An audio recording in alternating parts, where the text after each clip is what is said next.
এমন এক লোক আসবেন যিনি ইরান সহ বিভিন্ন দেশে ব্যাপক ধ্বংসযজ্ঞ চালাবে। তারপর ইমাম মাহদির আগমন হবে। আসসালামু আলাইকুম ওয়া রাহমাতুল্লাহি ওয়া বারাকাতুহু। ইরান সম্পর্কে 1400 বছর আগে মহানবী সাল্লাল্লাহু আলাইহি ওয়াসাল্লাম কি বলেছিলেন? এমন কিছু কি তিনি বলে গেছেন যা আজ আমরা বাস্তবে দেখতে পাচ্ছি? ইরানের সর্বোচ্চ নেতা আয়াতুল্লাহ খামেনি বলেছেন, মুসলিম উম্মার ঐক্যই আমাদের সবচেয়ে বড় শক্তি। আমরা বিভক্ত হয়ে গেলে শত্রুরা আমাদের দুর্বল করে ফেলবে। শহীদ মোতাহারি রহমতুল্লাহি আলাই বলেছেন, ইরানের ইতিহাস ইসলামের ইতিহাস থেকে আলাদা নয়।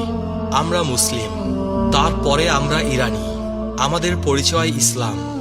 ইমাম খোমেনি বলেছেন, ইসলাম আমাদের শিখিয়েছে আমরা সবাই ভাই ভাই। আরব অনারবদের ভেদাভেদ ইসলামে নেই। তাকওয়াই একমাত্র চাবিকাঠি। ইরানের তেল ও গ্যাস সম্পদ বিশ্বের অন্যতম বৃহৎ। এই সম্পদ কি শেষ জামানার সাথে সম্পর্কিত? হাদিসে ইমাম মাহদির শাসনামলের বৈশিষ্ট্য বর্ণিত হয়েছে।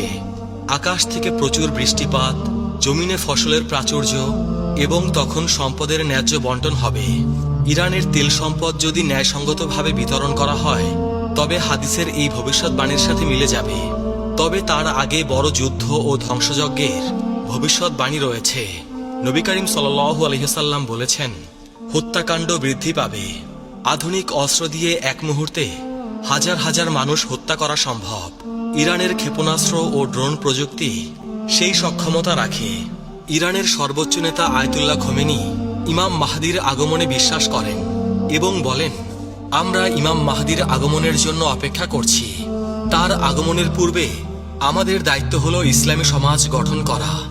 ইরান আজ বিশ্বের অন্যতম প্রধান ইসলামী দেশ। 85 মিলিয়ন মানুষের এই দেশের 99 ভাগেরও বেশি মুসলিম। এই দেশ নিজেকে ইসলামী প্রজাতন্ত্র হিসেবে পরিচয় দেয়। কিন্তু জানেন কি, এই দেশের ভাগ্য নিয়ে নবী করিম সাল্লাল্লাহু আলাইহি ওয়াসাল্লাম কত কথা বলে গেছেন। আল্লাহ রাসূল সাল্লাল্লাহু আলাইহি ওয়াসাল্লাম ইরশাদ করেছেন, আমার উম্মতের একটি দল সর্বদা সত্যের ওপর প্রতিষ্ঠিত থাকবে। প্রশ্ন হলো, সেই দলে কি ইরানের লোকেরাও আছে? আজ আমরা 20টি ভবিষ্যৎবাণী নিয়ে আলোচনা করব। কিছু হাদিস আপনাকে শিহরিত করবে, কিছু আপনাকে ভাবিয়ে তুলবে, আর কিছু আপনার ঈমানকে শক্তিশালী করবে। আল্লাহ তাআলা পবিত্র কুরআনে ইরশাদ করেছেন, হে মানুষ, আমি তোমাদের সৃষ্টি করেছি এক পুরুষ ও এক নারী থেকে, আর তোমাদের বিভক্ত করেছি বিভিন্ন জাতি ও গোত্রে, যাতে তোমরা একে অপরের সাথে পরিচিত হতে পারো। তোমাদের মধ্যে আল্লাহর কাছে সেই সর্বোত্তম যে তোমাদের মধ্যে সর্বাধিক মুত্তাকি। সূরা আল হুজরাত আয়াত 13। প্রথম ভবিষ্যৎবাণী, সিফাত যুদ্ধ ও ইরান, 657 খ্রিস্টাব্দ। ইসলামের ইতিহাসের এক গুরুত্বপূর্ণ অধ্যায়, সিফাত যুদ্ধ। আলী রাদিয়াল্লাহু তাআলা আনহু ও মুয়াবিয়া রাদিয়াল্লাহু তাআলা আনহুর মধ্যে এই যুদ্ধ সংগঠিত হয়। কিন্তু জানেন কি, এই যুদ্ধে ইরানীদের ভূমিকা কি ছিল? ইরান থেকে আগত সাহাবীরা, বিশেষ করে সালমান ফার্সি রাদিয়াল্লাহু তাআলা আনহুর অনুসারীরা এই যুদ্ধে আলী রাদিয়াল্লাহু তাআলা আনহুর পক্ষে লড়েছিলেন। নবী করিম সাল্লাল্লাহু আলাইহি ওয়াসাল্লাম বলে গিয়েছিলেন, এমন ফিতনা আসবে যাতে বসে থাকা ব্যক্তি দাঁড়ানো ব্যক্তির চেয়ে উত্তম হবে। সহিহ বুখারী। সিফাত যুদ্ধ ছিল সেই ফিতনার অংশ। ইতিহাস বলে, ইরানি মুসলিমরা সংখ্যাগরিষ্ঠ ছিল। ইরানি মুসলিমরা ছিল আলী রাদিয়াল্লাহু তাআলা আনহুর সমর্থক।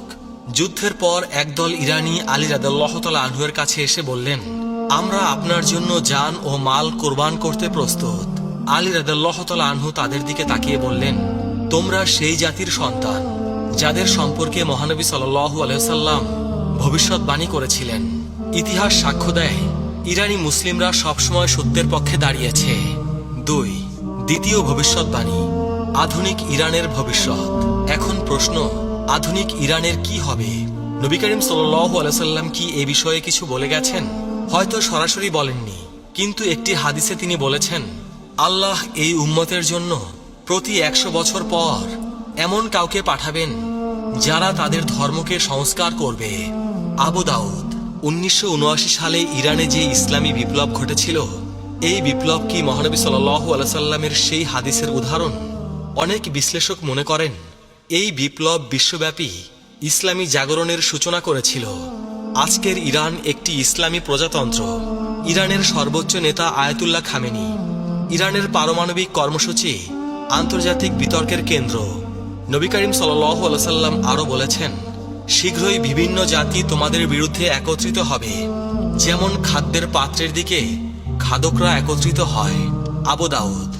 ইরানের বিরুদ্ধে পাশ্চাত্যের নিষেধাজ্ঞা, ইসরায়েলের সাথে সংঘাত, এসব কি এই হাদিসের বাস্তবায়ন? এসব সম্ভবত এই হাদিসেরই বাস্তবায়ন। তৃতীয় ভবিষ্যৎবাণী, ইরানে ইসলামের বিস্তার। নবী করিম সাল্লাল্লাহু আলাইহি ওয়াসাল্লাম বলেছেন, এই দিন সেখানে পৌঁছাবে যেখানে রাত ও দিন পৌঁছায়। মুসনাদে আহমদ। ইরান ছিল সেই অন্যতম দেশ যেখানে ইসলাম দ্রুত ছড়িয়ে পড়ে। 651 খ্রিস্টাব্দে সাসানিয়া সাম্রাজ্যের পতনের পর ইরানে ইসলামের বিস্তার শুরু হয়, কিন্তু এই বিস্তার সহজে হয়নি। উমাইয়া শাসনামলে ইরানিদের প্রতি বৈষম্যমূলক আচরণ করা হতো। তাদেরকে মাওয়ালি কিংবা কৃতদাস শ্রেণীর নাগরিক হিসেবে গণ্য করা হতো। হাজ্জাজ বিন ইউসুফ ফার্সি ভাষা ব্যবহার করা নিষিদ্ধ করে দিয়েছিলেন, কিন্তু ইরানিরা ধৈর্য ধারণ করে। তারা ইসলাম গ্রহণ করল, কিন্তু নিজেদের ভাষা ও সংস্কৃতি রক্ষা করল। ইতিহাসবিদ বার্নার্ড লুইস বলেছেন, ইরান প্রকৃতপক্ষে ইসলামী হয়েছিল, কিন্তু আরবীয় হয়নি। এই ভবিষ্যৎবাণী আজ সত্য হয়েছে। ইরানের জনসংখ্যার 99 ভাগেরও বেশি মুসলিম। চতুর্থ ভবিষ্যৎবাণী, শিয়া সুন্নি বিভাজন ও ইরান। একটি জটিল কিন্তু সত্য বিষয়। শিয়া সুন্নি বিভাজন। নবী করিম সাল্লাল্লাহু আলাইহি ওয়াসাল্লাম কি এ বিষয়ে কিছু বলেছেন? তিনি বলেছেন, তোমরা অবশ্যই তোমাদের পূর্ববর্তীদের পথ অনুসরণ করবে। সহিহ বুখারী। এবং আরেকটি হাদিসে বলেছেন, আমার উম্মত 73 ফিরকায় বিভক্ত হবে। আবু দাউদ। 16 শতাব্দীতে সাফাবি রাজবংশ ইরানে শিয়া ইসলামকে রাষ্ট্রধর্ম হিসেবে গ্রহণ করে। এর আগে ইরানে সুন্নি ইসলামী প্রধান ছিল। আজ ইরান বিশ্বের বৃহত্তম শিয়া মুসলিম দেশ। প্রায় 90 থেকে 95% মানুষ শিয়া ইসলামের অনুসারী। এক্ষেত্রে আমাদের দৃষ্টিভঙ্গি কি হওয়া উচিত? আমরা সবাই মুসলিম, আমাদের উচিত ঐক্য অটুট রাখা। পঞ্চম ভবিষ্যৎবাণী, জান্নাতে ফার্সি ভাষাভাষী মানুষের সংখ্যা। নবী করিম সাল্লাল্লাহু আলাইহি ওয়াসাল্লাম বলেছেন, 4 ব্যক্তি জান্নাতবাসীদের নেতা, আমি, আলী, হামজা ও জাফর। তিরমিজি। এই জাফর কে? কেউ বলেন জাফর তায়ার, কেউ বলেন জাফর আল সাদিক। জাফর আল সাদিকের অনুসারীদের মধ্যে বহু ফার্সি বিদ্বান ছিলেন। তার ছাত্রদের মধ্যে আবু হানিফাও ছিলেন। আরেকটি হাদিসে নবী করিম সাল্লাল্লাহু আলাইহি ওয়াসাল্লাম বলেছেন, জান্নাতে প্রবেশ করবে এমন লোক যাদের হৃদয় পাখির হৃদয়ের মতো হবে। সহিহ মুসলিম। এর ব্যাখ্যায় বলা হয়েছে, তারা হবে নির্ভীক ও আল্লাহর ওপর ভরসাকারী লোক। ইরানি মুসলিমরা ইসলামের জন্য জীবন দিতে কখনোই পিছুপা হয়নি। খোরাসানের মুজাহিদ, কারবালার শহীদ, ইরান ইরাক যুদ্ধের শহীদ সবাই জান্নাতের আশায় জীবন দিয়েছেন। ষষ্ঠ ভবিষ্যৎবাণী, ফার্সি ভাষায় কুরআন তিলাওয়াত। এক ফার্সি ব্যক্তি আরবি জানতেন না। তিনি কাঁদতে কাঁদতে নবী করিম সাল্লাল্লাহু আলাইহি ওয়াসাল্লামের কাছে আরজ করলেন, ইয়া রাসূলুল্লাহ, আমি আরবি বুঝি না, আমি আমার ভাষায় আল্লাহর প্রশংসা করতে চাই। নবী করিম সাল্লাল্লাহু আলাইহি ওয়াসাল্লাম চুপ করে রইলেন। তখন জিবরাইল আলাইহিস সালাম এসে বললেন, আল্লাহ বলেছেন, প্রতিটি জাতি তাদের নিজস্ব ভাষায় আমার ইবাদত করতে পারে। হাদিসে এসেছে, কিয়ামতের দিন আল্লাহর কাছে সবচেয়ে প্রিয় শব্দ হল সেই ইমামের কণ্ঠস্বর যিনি সুন্দর কণ্ঠে বলেন, আল্লাহুম্মা রব্বানা লাকাল হামদ। মুসনাদে আহমদ। ইতিহাস বলে, ইসলামের 2য় শতাব্দীতে ফার্সি ভাষায় কুরআনের অনুবাদ ও তাফসির রচিত হতে শুরু করে। সামানি রাজবংশের সময় ফার্সি ভাষায় প্রথম পূর্ণাঙ্গ কুরআন অনুবাদ সম্পন্ন হয়। সপ্তম ভবিষ্যৎবাণী, ফার্সি বিদ্বানদের আবির্ভাব। ইমাম জাহাবি রহমাতুল্লাহি আলাইহি তার তাজকিরাত আল হুফাজ গ্রন্থে 21 জন হাদিস বিশারদের তালিকা দিয়েছেন যারা ফার্সি বংশোদ্ভূত ছিলেন। তাদের মধ্যে রয়েছেন ইমাম বুখারী, ইমাম মুসলিম, ইমাম আবু দাউদ, ইমাম তিরমিজি, ইমাম নাসাই, ইমাম ইবনে মাজাহ। এছাড়াও ফিকাহ শাস্ত্রের ইমাম আবু হানিফা রহমতুল্লাহি আলাইহি ছিলেন ফার্সি বংশোদ্ভূত। বিজ্ঞান ও দর্শনের ক্ষেত্রেও ইরানিদের অবদান অনস্বীকার্য। ইবনে সিনা, আল ফারাবি, আল বিরুনি, আল খোয়ারজমি এরা প্রত্যেকেই ছিলেন ফার্সি অধ্যুষিত অঞ্চলের অধিবাসী। ইমাম সৌদি রহমতুল্লাহি আলাইহি বলেছেন, আমাদের মনীষীদের অধিকাংশই অনারব বংশোদ্ভূত। অষ্টম ভবিষ্যৎবাণী, খোরাসান থেকে আগমন। খোরাসান প্রাচীন ইরানের একটি বিশাল প্রদেশ। বর্তমান ইরান, আফগানিস্তান, তুর্কমেনিস্তান এবং উজবেকিস্তানের কিছু অংশ নিয়ে গঠিত ছিল এই অঞ্চল। নবী করিম সাল্লাল্লাহু আলাইহি সাল্লাম ইরশাদ করেছেন, পূর্ব দিক থেকে কিছু লোক আসবে, তাদের সাথে থাকবে জান্নাত ও চাবুক, যা দিয়ে তারা মানুষকে প্রহার করবে। মুসনাদে আহমদ। এই হাদিসের ব্যাখ্যায় মুহাদ্দিসগণ বলেন, এটা খোরাসানের মুজাহিদ ও বিদ্বানদের প্রতি ইঙ্গিত। খোরাসান থেকে বহু ইসলামী ব্যক্তিত্ব এসেছেন। আর এক হাদিসে এসেছে, জান্নাতীরা উচ্চ কক্ষের অধিবাসীদের দিকে তাকাবে, যেমন তারা দূরবর্তী উজ্জ্বল তারকার দিকে তাকায়। সহিহ বুখারী। পণ্ডিতগণ বলেন, খোরাসানের বিদ্বানরা তাদের জ্ঞান ও তাকওয়ার কারণে জান্নাতে উচ্চ মর্যাদা পাবেন। খোরাসানের একটি বিখ্যাত শহর নিশাপুর।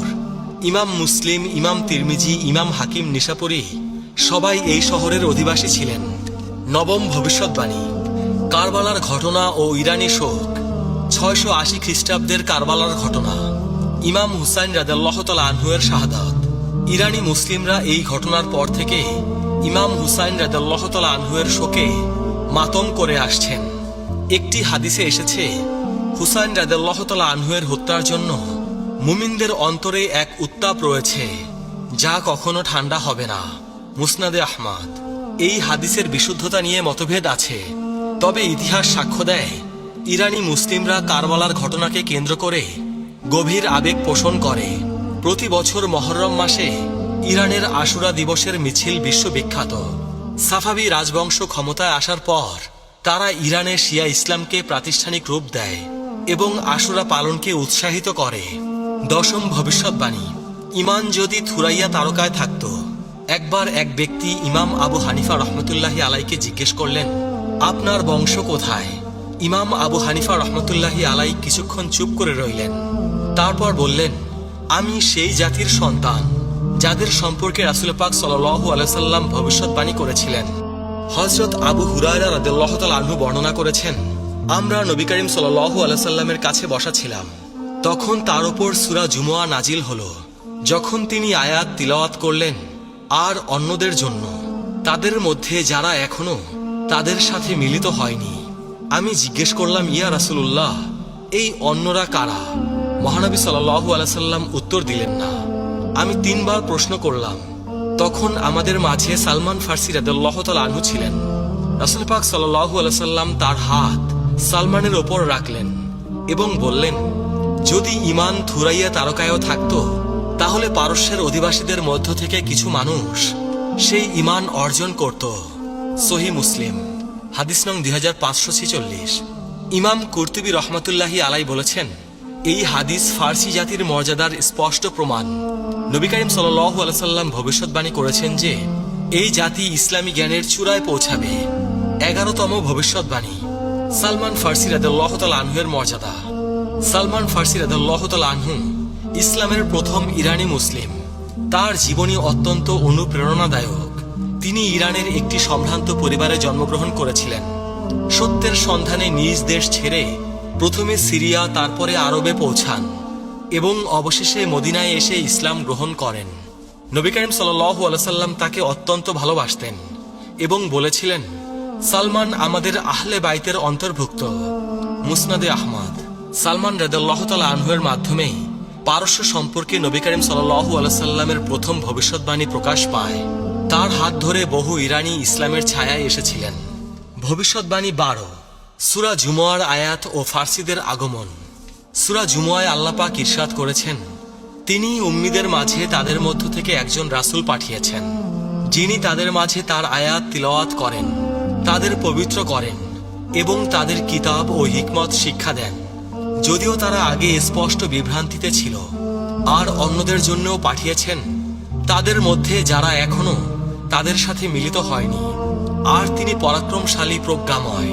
সূরা আল জুমুয়া আয়াত 2 থেকে 3।